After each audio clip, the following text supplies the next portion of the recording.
Welcome to this special edition of Plat Chat where we talk about the greatest team in the Overwatch League. It's the Guangzhou Charge.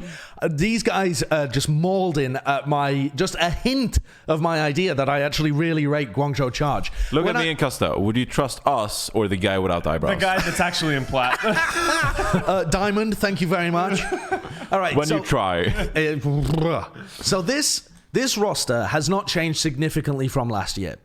Last year, though, they only really hit their peak in like stage 3 when Nero turned 18. Yeah, stage 3, stage 4. Well, stage 2, they went on this horrific run. Nero comes back into the team. They start peaking upwards. They did very well in stage 3 and 4. They had a very hard strength of schedule to start the year. They certainly did, yes. And it became easier as they went on.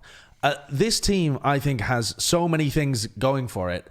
And I really like this roster. So take a look at the roster. Let's address the changes, first of all. Wire comes into the team. I think he's there for a Chinese player. Okay. Does he a flex support or a main support? I assume flex support, right? Because they picked up Neptuno, they wouldn't have 3 main supports. Click his name. Yes, he is. He's behind Shu. Yeah. Oh, yeah. I guess we could click his name as well. There you go. Flex support, yeah. A Chinese and also player. plays D.Va and Xayah. Yeah. Okay. So this guy, as far as I'm aware, is never going to start because he's behind Shu. And Shu is very, very good. Even with all of the additional talent coming into the Overwatch League from Korean contenders, I still really rate Shu. I think he's very, very good flex support. They've brought in Neptuno to kind of compete for Chara's spot. I don't know about you guys, but I rate Neptuno. I think he's a good player. I think he's a good player, but I don't know, does he work on this team? Like, that becomes the argument, right? I think he's mechanically a good player. Does he work on this team? And he's a smart player. What do you mean by doesn't work on this team, though? You mean because they're it's leadership Korean? energy and like... As a main support, you got to be a leader and you got to talk and you got to communicate and that kind of stuff. The reason Nero works on this team is I'm sure he just doesn't say a word. Yeah. And he probably just sits there and just plays the game and then like calls his ult every now and then. But what is your issue with Neptuno? That he won't talk enough? He's very vocal. But that's what I mean. He's going to talk to deaf ears. Right. I see. When I think about Guangzhou Charge last year, it's almost like the Misfits. You know, not like Misfits the team, but like not Misfits the team, but like Misfits as an energy. Right, just like, hey, you know, we're picking up like some Korean players and some Western players and like even some Chinese players, and that's going to be our team. Like there are Misfits coming together as a team, and then you plug in like a very vocal leadership kind of figure, and you potentially risk like breaking all of that up. What language do they speak? Do you know? English. They communicate in English, as far as I'm aware. I mean. Nero and Eileen don't speak Korean, so I struggle to think that they would speak Korean. Yeah. I'm almost sure that they do. Yeah, and did do very less. broken English, like across the board. Probably, but I don't even know how broken it is. I mean, who knows? It's incredibly hard to tell that kind of stuff from the outside. So another addition, though, is Krong. I don't know whether you guys know Krong. He's a fucking nut. This guy is really how much of a nut can he be? So he's a off-tank. Off-tank. So he's coming to replace Hopper. I think he's the best available free agent off-tank that they had to pick from. Let's show him. Where did he come from? He came from this team called O2 Blast. O2 Blast. He was on O2 Blast, yeah. And this team did very well and particularly peaked, towards the end. They came second in the Pacific Showdown, for example, etc., etc. He has a very good D.Va. I mean, like, incredible mechanical awareness on D.Va. It's like, okay, you know how you watch Fury and you're like, why the fuck did he even go for that? That was kind of nuts. Yeah. Krong will do like weird flashy stuff like that and often plays out very well. His Sigma, when I was watching the VODs of his more recent stuff, was insanely good as well. So this is a player that adapted from D.Va over to Sigma, and I rate very highly. In terms of people that you could pick up, I think he has so much potential, and if he's able to live up to it, and he doesn't really seem like that inconsistent as well, I think this is a very good pickup for this team. I think he will easily replace Hopper's shoes. I don't think that it'll be an upgrade, but I think he's got the potential to be like very flashy in the way that kind of Hopper occasionally was. And I don't think you miss anything because Hopper used to play a lot of DPS because you're locked in 2-2-2 now anyway. So I really like the Krong pickup.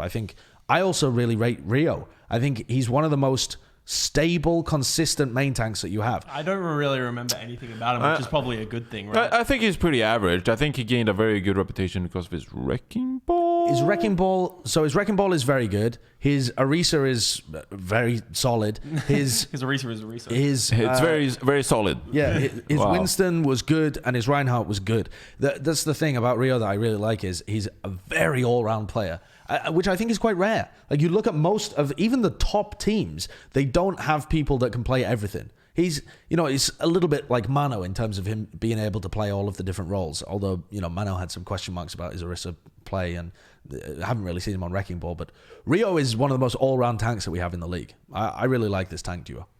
Okay. I like the tank duo, but like...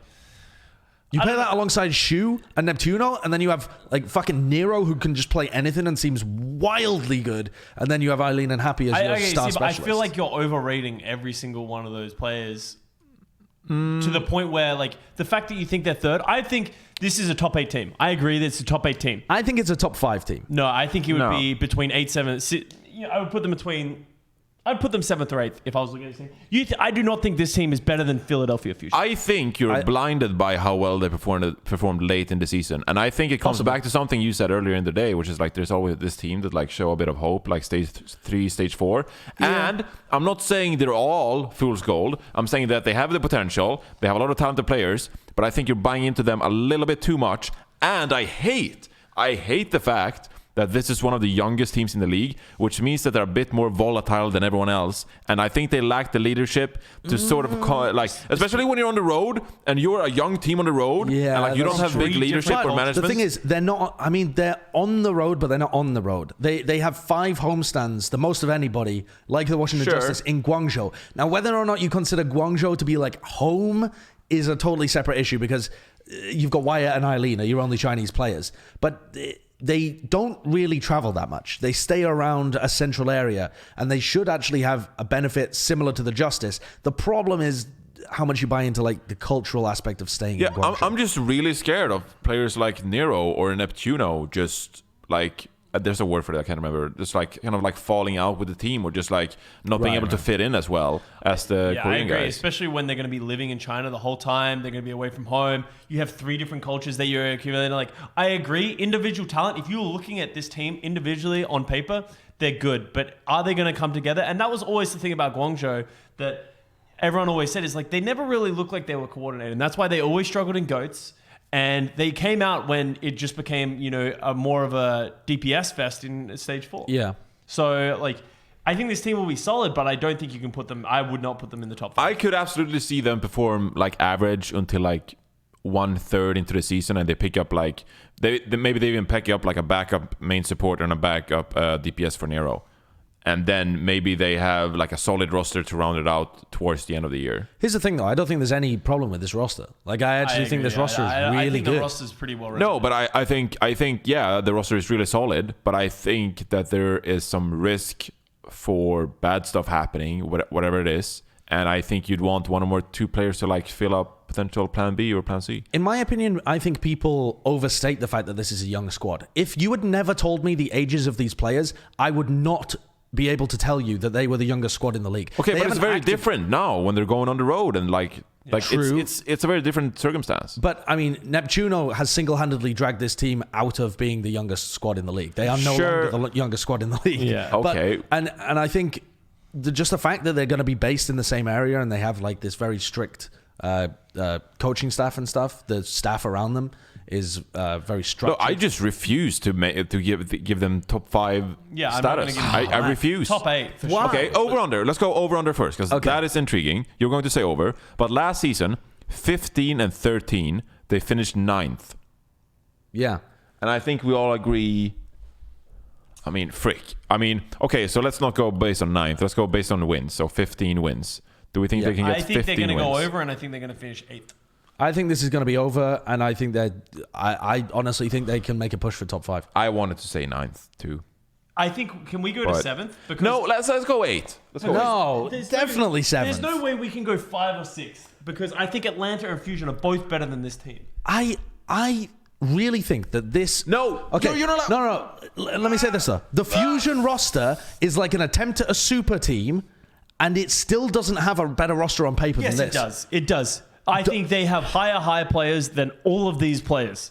I think Shu is solid. I think all the Rio is solid. I think Krong, as you said, is solid. I don't think they have the star potential that this team does. Even Nero at his best doesn't even contest to EQ and Carpe. I think like when you think Nero at their best doesn't compare to EQO? I feel like people overrate Nero for sure. This team has to go 8th. I've looked at the standings and what team we have left. Why? What teams do we have left? No, because I don't want to spoil the rankings. But trust me, I think 8th they have to be 8th. is a good spot. I think you're massively underrating them. I think you're massively overrating them. Okay, so let's add one more team into the mix. Hangzhou Spark. I think Hangzhou Spark is going to suck next. I think Hangzhou Spark will perform worse than Guangzhou Charge. I also agree with that. Yep. And my original Hangzhou rankings, Spark last season 18-10. I know. And they also didn't make a single change. We're getting off topic. I think they are 8th. I think they're 7th. Would you put Hangzhou Spark in top 8 when you're talking about this? Is that the team that you were talking about? Well, I'll put them at 7th then. I'm with Josh on this one. Put them at 7th. Because I honestly think that the Philadelphia Fusion's... Okay, we can always move it around. The Philadelphia Fusion's attempt at a superstar roster has given them a roughly equivalent roster. Like, I think the DPS is pretty similar. Unless Carpe and EQO genuinely hit their heights of 2018, then they're probably going to be about the same in terms of the DPS. You've got the Sado issue, whereas Rio and Krong are never going to be an issue. I just think the support line of Charge is solid, and I think the tank line is solid, but I don't think that puts them in the higher levels of top 5, top 6.